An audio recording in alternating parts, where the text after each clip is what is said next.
আসসালামু আলাইকুম। আমি জান্নাতি সিলেট থেকে বলছি। কাছে দূরে দেশ এবং দেশের বাহিরে যে যেখান থেকে আমার ভিডিওটি দেখছেন, আশা করছি আল্লাহর রহমতে সবাই ভালো আছেন। আমরাও আলহামদুলিল্লাহ ভালো আছি। বাংলাদেশি ব্লগার এস এন জান্নাতি চ্যানেলে আপনাদেরকে আরও একবার স্বাগত জানাই। এখন সকাল 6টা বাজে আর সকাল থেকেই আজকের ভিডিওটি শুরু করেছি। ভোরবেলা উঠে নামাজ তিলাওয়াত শেষ করে নিজের কিছু কাজ করে এখন চলে এসেছি রান্না করে সকালের নাস্তা তৈরি করার জন্য। চালের গুঁড়ি দিয়ে আজ রুটি করছি। 3 কাপ পানিতে 3 কাপ চালের গুঁড়ি দিয়েছি।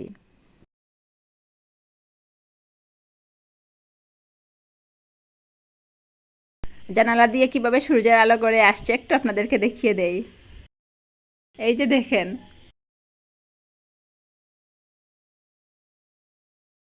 উঠে গেছে সূর্য, ভালো লাগছে। আমার রান্নাঘর একদম রোদের আলোয় আলোকিত।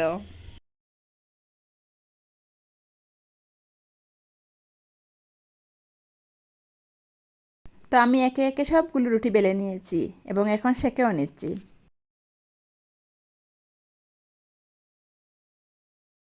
কালকে গরুর কলিজা বোনা করেছিলাম, কিছুটা রয়ে গেছে, তাই ভাবছি এগুলোর সাথে রুটি হলে খুব ভালো লাগবে, তাই ঝটপট রুটি বানিয়ে নিচ্ছি।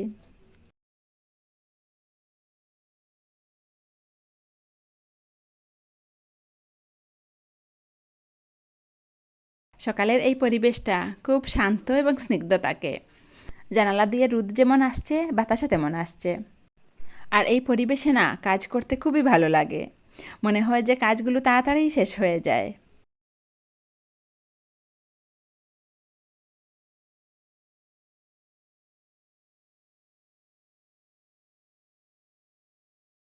তাই সকাল থেকেই সব কাজ শুরু করে দেই এবং শেষও হয়ে যায় তাড়াতাড়ি মাশাআল্লাহ। রিহান তাসপিয়া ওরা কেউ এখনও উঠেনি, তো আমি একদিকে সবজি বসিয়ে দিয়েছি দুপুরের জন্য। এখন ওদেরকে ডেকে তুলে নাস্তা খাইয়ে দিয়ে রিহানকে স্কুলে পাঠিয়ে দেব। তারপর রিল্যাক্সে নাস্তা করে আরও কিছু কাজ এগিয়ে রেখে আমিও চলে যাব।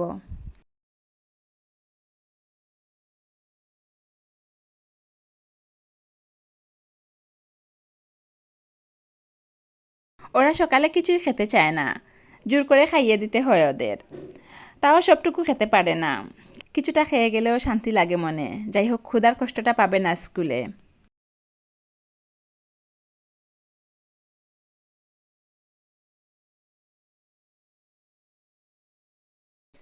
এখন আমি রিহানকে খাইয়ে দিচ্ছি। দুষ্টুমি করছে কিন্তু খেতে চাচ্ছে না।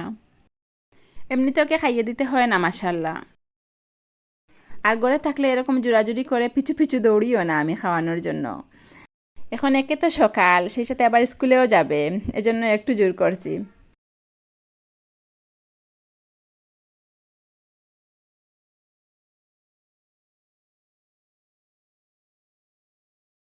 চলে গেছে অন্য রুমে, তো আমিও পিছু পিছু যাচ্ছি।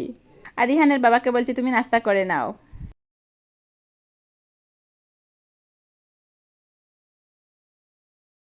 আসলে এই সকালের খাবারই দেয় আমাদের পুরোটা দিনের শক্তি।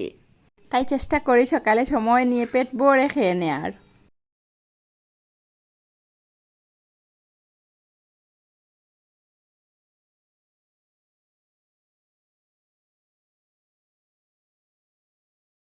ওদেরকে বিদায় দিয়ে আরাম করে নাস্তা করে নিলাম।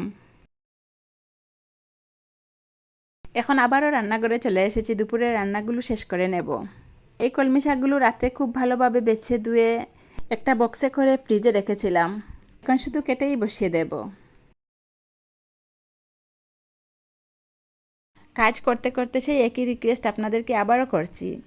আমার আজকের ভিডিওটা যদি আপনাদের কাছে ভালো লেগে থাকে তাহলে প্লিজ একটা লাইক দিতে ভুলবেন না। চাইলে আমার চ্যানেলটিকে সাবস্ক্রাইব করেও রাখতে পারেন, এতে করে আমি ভিডিও ছাড়া মাত্র আপনাদের কাছে নোটিফিকেশন পৌঁছে যাবে আর আপনারা সেটা দেখে নিতে পারবেন।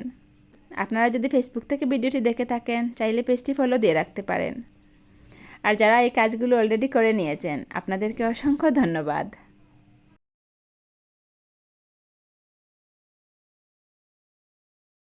কালকে রিহানের বাবা কাঁচা কলা এবং কলার মুচি এনেছেন। এগুলো যে সবজি হিসেবেও খাওয়া যায় এটা তিনি জানতেন না। আমাদের বাড়িতে খেয়ে তিনি প্রথম জেনেছিলেন। তো খেয়ে মজা পেয়ে এখন প্রায়ই এগুলো আনেন। খেতে ভালো লাগলেও এই খাবারগুলো তৈরি করাটা অনেকটা সময় সাপেক্ষ। যেগুলো আমার দ্বারা হয়ে ওঠে না, কিন্তু আম্মা এগুলো খুব যত্ন নিয়েই করতে পারেন।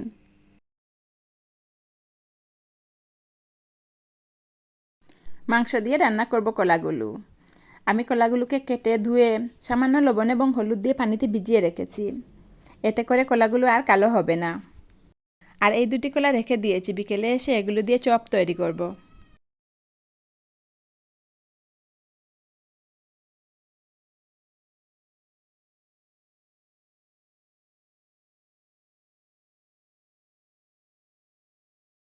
মেয়ে প্রতিদিন আমার সাথে যাওয়ার জন্য বায়না ধরে এবং যায়ও সে, দিয়েই চলে আসে, কিন্তু যেতে হবে সাথে। তো রাস্তায় একটা বাসার পাশে ফুল পড়েছিল, আমরা ফুলগুলো কুড়িয়ে নিচ্ছি। ওকে বলছি তুমি এগুলো দিয়ে ঘরে এসে মালা তৈরি করবে। এরকম কোনো কাজ ওকে দিলে কিভাবে যে কয়েক ঘন্টা চলে যায় সে টেরও পায় না।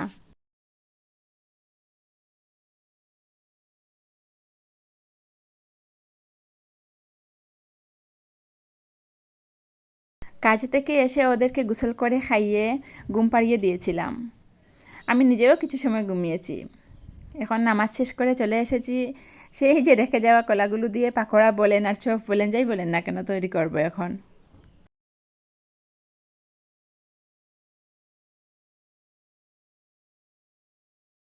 এখানে আমি দুটি কলাকে সিদ্ধ করে নিয়েছি, সাথে 1 কাপ ডাল সিদ্ধ নিয়েছি, আর নিয়েছি রেগুলার মশলাগুলো, পেঁয়াজ, ধনিয়া পাতা এগুলো। ধনিয়া পাতা ঘরে ছিল না, তাই আমি বিলাতি ধনে পাতা কেটে নিয়ে এসেছি।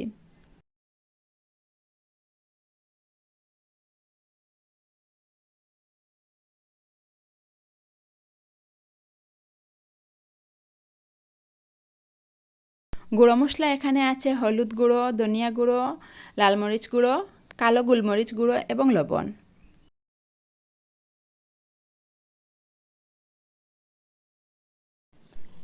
সবগুলো উপকরণ একসাথে মিশিয়ে নিচ্ছি।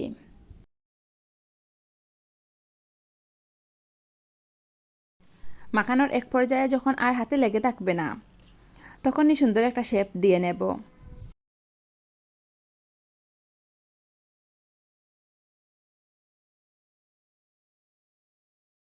এই যে দেখেন, একটু হাতে লাগছে না, তার মানে আমার খামিরটা রেডি হয়ে গেছে। এখন সুন্দর একটা শেপ দিয়ে দিলেই হবে। তারপর তেলে ভেজে নিলেই পাকোড়া রেডি।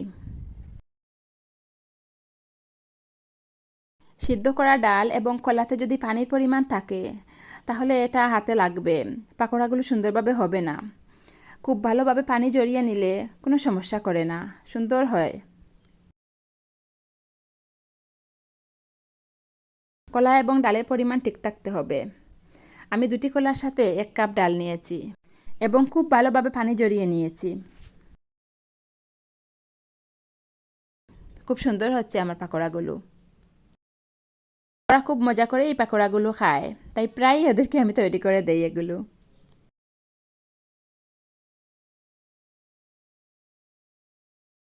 এখন আমি একে একে সবগুলো পাকোড়া বানিয়ে নিচ্ছি, তারপর এগুলো তেলে ভেজে নেব।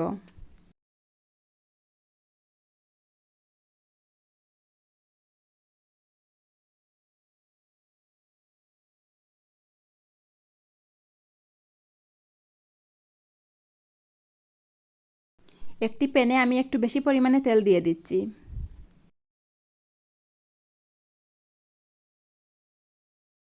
এখন আমি একে একে সবগুলো ভেজে নিচ্ছি।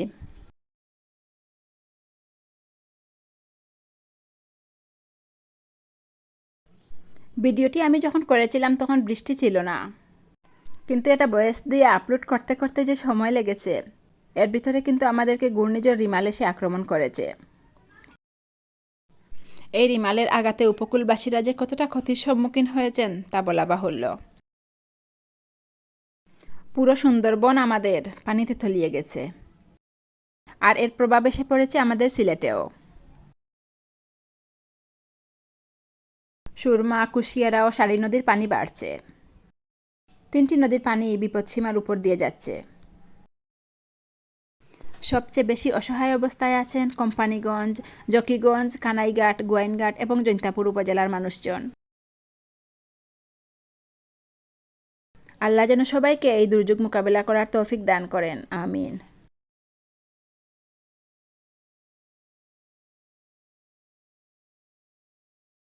সিলেট শহরের বিপদসীমা হলো 10.80 সেন্টিমিটার, বর্তমানে আছে 10.51 সেন্টিমিটার। আর মাত্র 30 সেন্টিমিটার পানি বাড়লেই সিলেট শহরাঞ্চলও তলিয়ে যাবে পানির নিচে।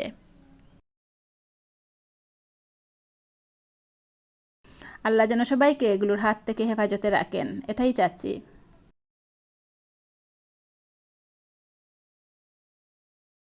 আমরা প্রত্যেকের জায়গা থেকে অসহায় ক্ষতিগ্রস্তদের সাহায্য করার চেষ্টা করব। এই প্রত্যাশা ব্যক্ত রেখে আজকের ভিডিওটা এখানেই শেষ করছি। আল্লাহ হাফেজ, আসসালামু আলাইকুম।